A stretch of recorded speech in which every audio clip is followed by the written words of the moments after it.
Maweze! Maweze! Maweze!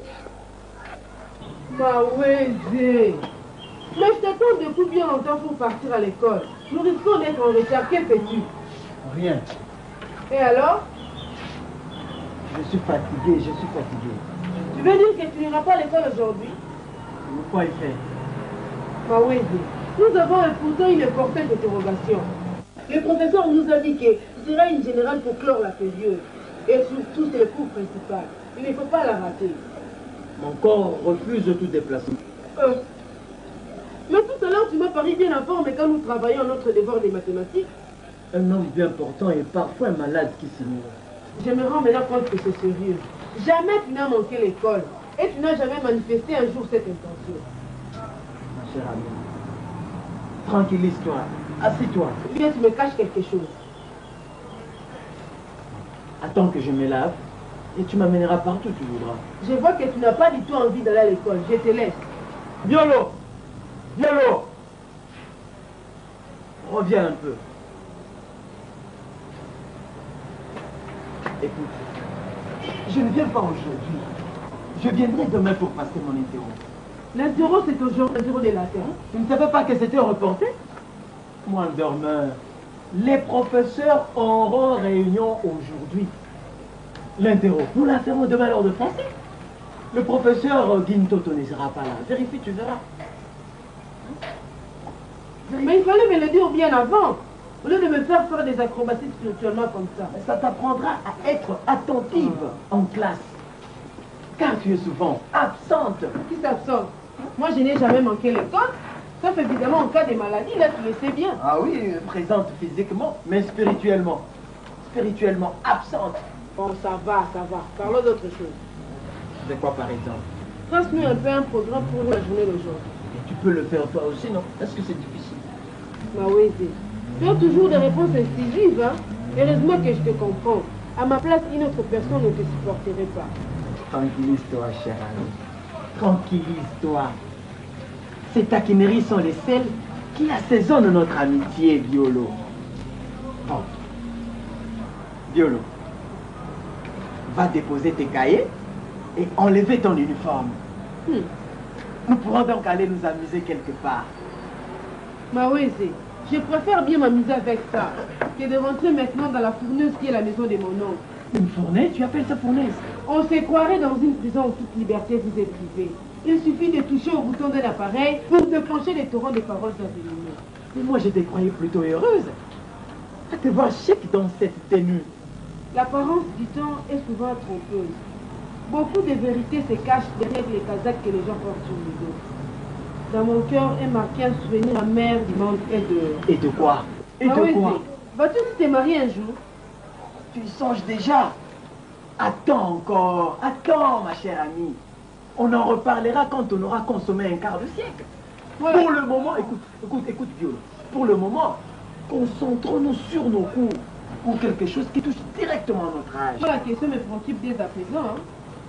Dis-moi un peu, où sont tes parents? Demande-moi plutôt où se trouvent mon père et ma mère. Toi, tu es comique, hein? Mais ton père et ta mère, ne sont-ils pas tes parents? Je sais que c'est comme ça que le dictionnaire définit les mots. Mais moi, je vois loin, plus loin. Jusqu'où? Parents pour moi, je dis bien pour moi, sont deux personnes, dont un homme et une femme, mariés, vivant unis et ayant donné naissance à un ou plusieurs enfants qu'ils encadrent et à qui ils montrent le droit schéma de la vie. Mais tu es une savante. Tu es une savante avec cette définition. En fait, je ne connais pas grand-chose d'eux. Hein. De qui? De mes parents, quoi. Ma mère serait engrossée par un homme qui, fuyant des responsabilités, maman très jeune à l'époque m'aurait abandonné après l'accouchement qui s'effectua derrière une maison. Heureusement pour moi, j'ai eu la chance d'être ramassée et d'être recueillie par un homme que j'appelle aujourd'hui par convenance et consolation oncle. Mais sa femme me fait voir de toutes les couleurs, malgré les bouchées de foufou que j'avale et ces morceaux de linge qui me couvrent le corps. Et ton oncle là, qu'est-ce qu'il dit? Le pauvre aveuglé par l'amour pour sa reine, il ne peut donc rien dire. Et après tout, je le comprends. Je ne suis pas son enfant. Il ne peut pas rompre son union à cause d'une étruse que je suis. Je suis contrainte de subir la loi de cette femme, pourvu que je trouve un toit où m'abriter contre ses intempéries. Cher ami, mieux vaut vivre à la belle étoile que de partager les toits d'une femme querelleuse. Maweze, je t'envie beaucoup, hein, Maweze. Moi, je t'envie, toi qui as eu la chance de naître dans une famille bien constituée, là où tu peux faire des caprices tant que tu voudras. Il y aura toujours un père pour t'implorer et une mère pour t'amadouer, Maweze. Qui est? Ma maison est devenue votre stade de jeu. Bande d'écarnement. Maweze, pour qui me prends-tu? Est-ce que c'est toi qui mets la prophétie dans cette maison? Toi, qu'est-ce que tu fais ici? Hein? Vous deux, qui vous a donné l'audace de déposer vos fesses galeuses sur le chaise où moi je me taquine? Toi, c'est ce que ta putain de mère t'a demandé de faire pour me chercher querelle, hein? C'est ça, hein? Attends, je vais bien l'aider à concrétiser son rêve. Toi, je ne veux plus te voir ici, tu écoutes, hein?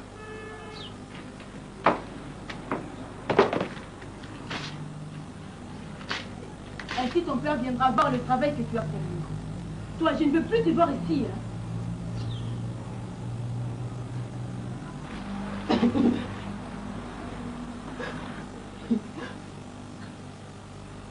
Maweze, votre mère est méchante, hein, Maweze. Il a déchiré tes feuilles d'interrogation.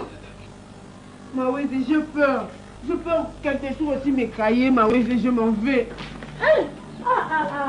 Biolo. Non, je m'en vais. Biolo, attends. Attends-moi.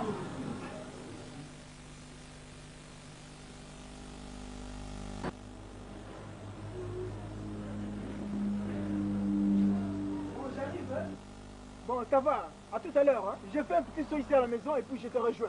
Ça va.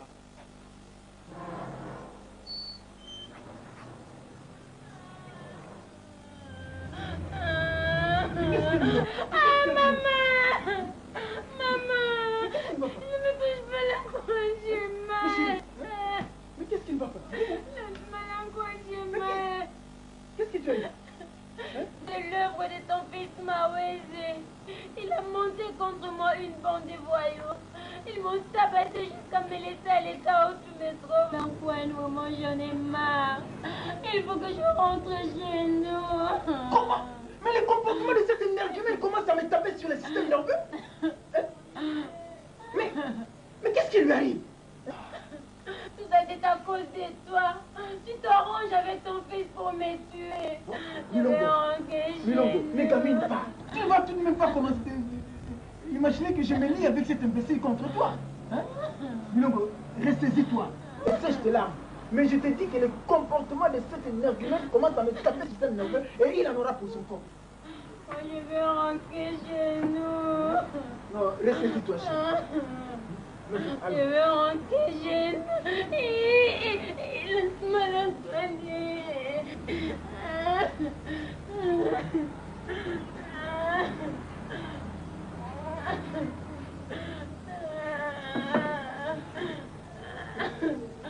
Mais qu'est-ce qui lui arrive, Je t'avais même préparé un beau bouquet de poissons boucanés. La table était déjà faite.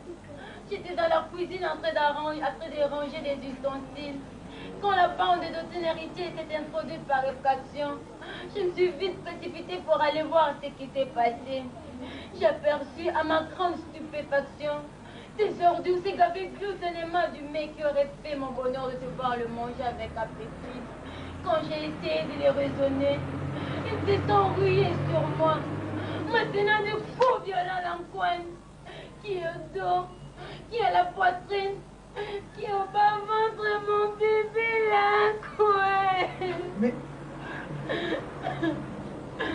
Tu ne sais pas ce que je fais avec cet imbécile. Heureusement que j'ai pu cacher ma figure. Sinon tu ne m'aurais plus reconnu de ton retour. Ton fils Maweze a même tenté de me violer. Quoi? Il est arrivé jusque-là. Mais il est maudit, les gars.